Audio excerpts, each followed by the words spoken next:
The superstar duo LeDoncic wasn't enough as the Lakers were bounced from this year's playoffs in an early first-round exit. 4-1 series loss to Minnesota. Luka averaged 30.2 points per game, while LeBron averaged 25.4 a game. However, James made it clear on the Mind the Game podcast that the duo can't do it all by themselves. Take a listen. I've definitely learned over the years that teams win championships, and it's never always teams always win championships. And yes, individuals get a lot of the accolades and the praise, but a collective group, wins championships. Now, you have your big guys that make big plays at the end of games, throughout the game, or whatever the case may be, but ultimately, teams win championships, and I understand that. And it's never just about me and Luka. It was never just about, Anthony Edwards and Julius Randle. It was always Minnesota versus the Lakers. And I understand that. And I am at a point in my career now where I don't lose sleep over that. Like, how did me and Luka lose? No. Well, yeah. Well, there's 8 other guys on the floor. Ooh, potentially juicy. Windy, any problems with the comments? I happen to agree with every single syllable that he said. He's at a spot in his career where he isn't going to have to prove anything. We're in the gravy portion of his career, and he's absolutely correct. He's been on teams where he's been the far and away dominant player, and it hasn't been enough. He carried the 2007 Cavs, for example, to the finals. It was amazing they got there, and then they got wiped out by the Spurs because they had a vastly better team.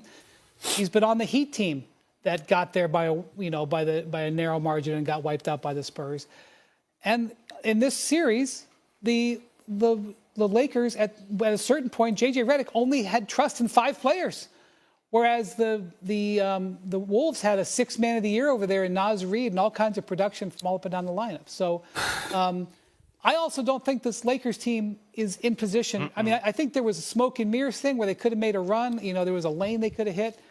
They didn't. I don't think the Lakers team is built out. And by the way, they don't just need a center. They probably need at least 3 players this offseason to have a real chance to jump up there. I agree. SA, your body language tells me that you feel otherwise. But just let me say that I agree with Wendy. What do you want this man to say? You want him to throw Luka under the bus? JJ Redick already did that with conditioning. At the end of the day, it doesn't behoove LeBron to articulate his passion or his fight. You know who he is. You know what he stands for. You know how competitive he is. You know he's willing to do anything it would take to win another championship. Just this line here, doesn't lose sleep, does not mean that he does not hold himself accountable or Luka accountable. Of course he does. But saying that publicly does nothing for him. You know how he is behind closed doors. It's the same guy that's going to take Luka and say, hey, look, we got to be in championship condition to win this. And yes, personnel does play into this. How do we make moves to get better personnel? We ran up against some dudes who were younger, who have more legs, who have more athletic ability, and we were undermanned. And also, JJ had to learn on his coaching curve as well. So all these things are true. We know what it is. Y'all finish? I knew it. Wendy, Jay, LeBron James was 1,000% correct, and so are y'all. Why didn't you just spend time again in front of the microphone and say the sky's blue? Who the hell doesn't know that he's right? Not today. That's why I'm looking like that. It's obvious. It's totally true. Here's why I look that way and why I look at y'all with a raised eyebrow over this. While it's 1,000% true, I don't disagree with a word that he said. And it was a complete waste of time to hear him say that. We'll see how he wakes up this morning. Steph Curry, not as much. So it pains me to ask the question this way, Michael Wilbon, but if Steph Curry is not able to make it back into this series, are the Warriors done? Yeah. I mean, Minnesota's too good. Minnesota's the team in the West, I thought, coming into the playoffs that could beat Oklahoma City. Mm-hmm. They had a good run last year. We saw what Minnesota's capable of. And we spent all year, I did anyway, waiting for them to get back to that space. I think they were 21-4. So maybe last night there's something like now like 22-5 in their last 27 games, including this series. They're too good. And what team today could lose one of the great players in history?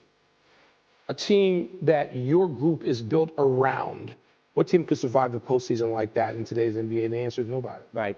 And so we don't really know with Steph. Let's play it. Let's play the sound as we talk about it here, because I've been saying for the last couple of days, the basketball gods just cannot do this to us. You don't want to see Steph in this year where they make this aggressive move to get Jimmy Butler. They look like they've got a real chance. Now he's got the hamstring for the first time in his career. Here he was yesterday.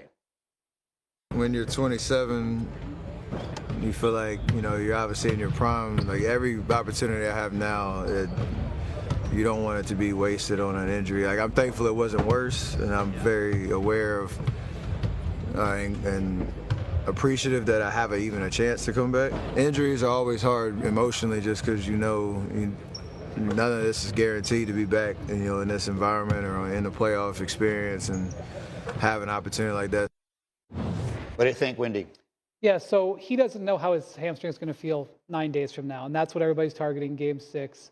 The Warriors got to figure out how to get one win in the next 3 games to get them to Game 6, and maybe he might not be able to play in Game 6. Nobody knows. I would say their offense has just gone to pot when he's not out there. They score 116 points in the playoffs per 100 possessions when he's on the court. When he's off the court, it plummets. Look at that, 93 basically. That is unrecoverable. They got to find offense from somewhere. If you're looking for a ray of light, Jonathan Kuminga played a huge second half. They actually made a run with him on the court. He made 8 straight shots at one point. They need the offense from somewhere. Maybe Kuminga's getting hot. Kuminga was 8 of 11 last night, 18 points in 26 minutes off the bench. You sort of forecast this. You said, not Buddy Hield all of a sudden has to go from being the supporting actor to main character to all of a sudden the main character, and you could see the difference. And you saw at the start of the game too that they basically took the Steph Curry defense and put it on Buddy Hield and said, well, we're not going to let you get hot, because he can get hot. And he was, to start the game, not good. He missed a bunch of shots. He had a bad turnover, and that led to the 13-0. He was, overwhelmed by the fact that now you're the lead character and they're coming at you.